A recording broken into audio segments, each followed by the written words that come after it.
ఏం పిల్లది ఎంత మాటన్నది, ఏం కుర్రది కూత బాగున్నది.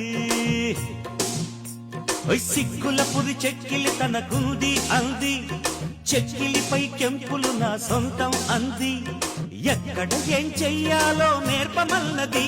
బాగున్నది కోడే ఈడన్నది, ఈడందుకే బీడి పాలైనది. కమ్మని కల కళ్ళెదుటకు వచ్చేసింది, కొమ్మకు చద వీడేనని ఒట్టేసింది. ఎప్పుడు ఏం కావాలో అడగమన్నది. ఏం పిల్లది ఎంత మాటన్నది, బాగున్నది కోడే